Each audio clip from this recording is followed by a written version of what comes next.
tous, bienvenue dans notre étude sur les personnages d'Israël. Et là, je vais vous le dire tout de suite. Que vive le roi Shaoul! Ça y est, la royauté d'Israël. Shaoul HaMelech, le premier roi d'Israël. C'est extraordinaire. Mais attendez 2 secondes. Qui est ce Shaoul? On ne le connaît pas très bien. On ne sait pas d'où il vient.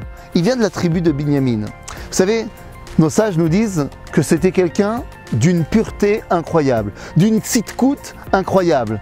Il était tsanoua, méod, méod, méod. Comment ça, méod, méod, méod? Il y a une histoire comme ça qui nous est racontée dans le livre des Juges, où il s'est passé un petit problème avec la tribu de Binyamin.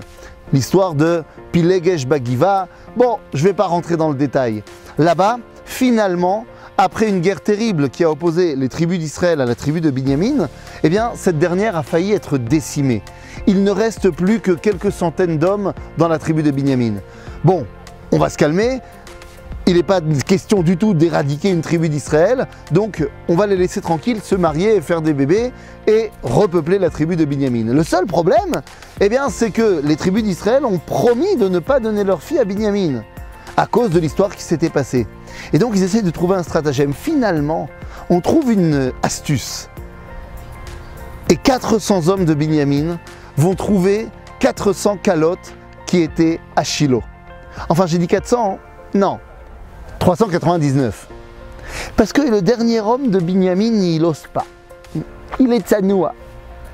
Alors nous dit le Talmud, bon ben c'est elle, la 400e kala, qui est venue le prendre. Elle dit, allez, viens, je vis. Ce tsanoua, c'est Shaoul. Shaoul, c'est un tzaddik. Shaoul, c'est Torah. Shaoul, c'est tzidkout. Shaoul, c'est tzniout. Mais Shaoul, c'est Binyamin.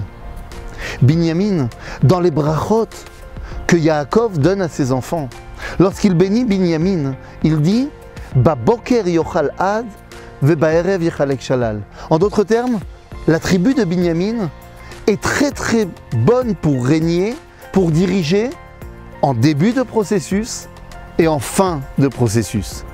En d'autres termes, oui, le roi d'Israël, c'est la tribu de Yehuda. Mais pour amorcer la royauté, début de processus, on va prendre quelqu'un de Binyamin, Shaoul. En fin de processus, ça sera Mordechai à Yehudi de Binyamin. Mais ça, on en parlera un peu plus tard. Shaoul est donc le premier roi d'Israël.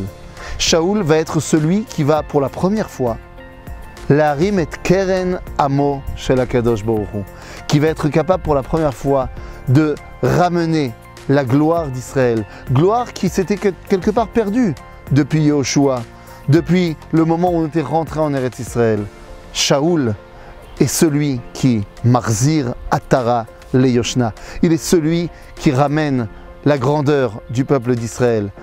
Melech Israël, pour véritablement faire en sorte que la royauté d'Israël en bas soit un reflet de la royauté d'Akadosh Baruch Hu en haut. A bientôt les amis.